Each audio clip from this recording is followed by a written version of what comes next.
Channel है podcast वाला, उसने हमेशा कोशिश करी है कि सत्य दिखा सके, सत्य समझा सके। एक भ्रम और एक सत्य के बीच की जो डोर होती है ना, वो बड़ी कमजोर होती है और लोग उसी में फंसे हुए हैं कि हम भ्रम में या सत्य में, कंफ्यूजन में हैं। और जब तक वो कंफ्यूजन दूर नहीं होगी तो वो कैसे होगी?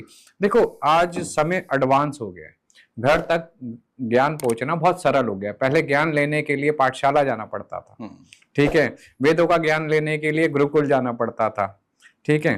तो हर तरह के गुरु थे। तो तंत्र का ज्ञान लेने के लिए गुरुओं के आश्रम में बैठना पड़ता था। आजकल इतना सरल हो गया है कि हर एक चीज घर बैठे बैठे मिल जाती है, जैसे ब्लिंकिट से दूध मंगा लो।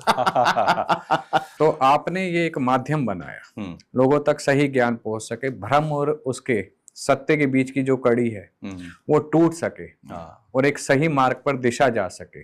तो उसके लिए मैं आप लोगों का आभार। ये बहुत अच्छा है और हमें भी अच्छा लगता है आपसे बात करना, हमेशा इसलिए कोशिश रहती है कि आप आए। अब हम बात कर रहे थे तंत्र की, तो फ्रॉड तो बहुत लोग हैं, लेकिन आपसे पूछना जरूरी है इसलिए, कलयुग में तंत्र का इस्तेमाल करके कोई व्यक्ति अपने जीवन को खुशहाल कैसे कर सकता? देखिए, तंत्र को उपयोग नहीं किया जा सकता, पहले बात ये समझिए। अच्छा, तंत्र को अपने अंदर रमाया जा सकता है। उपयोग करना यानी हमने उसका मिस यूज किया, मिस गाइड किया, किसी पे क्रिया करी, तंत्र वो कभी था ही नहीं।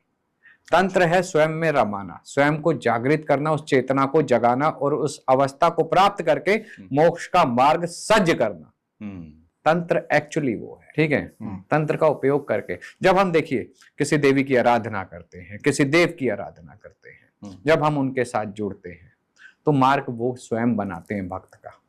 भक्त को बनाने की जरूरत नहीं पड़ती है, भक्त को सिर्फ अपना कर्म करने की जरूरत पड़ती है, उस पर विश्वास रखने की जरूरत पड़ती है, ठीक है। वो एक्चुअली में तंत्र। तो क्या कोई आम इंसान तंत्र को अपने अंदर रमा सकता है? देखिए, हम भी आम ही थे, ठीक है, हम भी साधारण थे। माँ के गर्भ से जन्म लिया, गुरु धारण किया, ठीक है, गुरु के ज्ञान से यहाँ तक पहुंचे, ठीक है। वो गुरु होना एक अच्छा, वो जीवन में बहुत अनिवार्य है, ठीक है। अगर गुरु अच्छा है, गुरुमुखी हैं आप, है ना, आपने गुरु धारण कर रखा है, तो दिशा तो वो खुद ही दे देगा ना। पहाड़ में से पानी कैसे खोद के निकालना वो गुरु ही सिखा देगा। पर आजकल गुरु घंटाल भी बहुत है। गुरु का अर्थ अगर समझ आ जाए जी, तो मनुष्य उस अवस्था में पहुंच गया, यानी शिव तत्व को प्राप्त हो गया। गुरु वही बनता है, क्योंकि प्रथम गुरु कौन थे? शिव थे।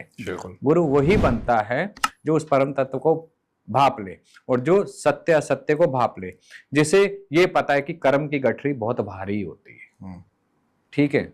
हम किसी के लिए कुछ गलत करेंगे, उसका दोष कहीं ना कहीं हमारे पे तो आएगा, हमारे गुरु पे भी जाएगा। पर रुद्रनाथ जी, इसमें दिक्कत क्या हो रही है ना कि एक आम इंसान नहीं समझ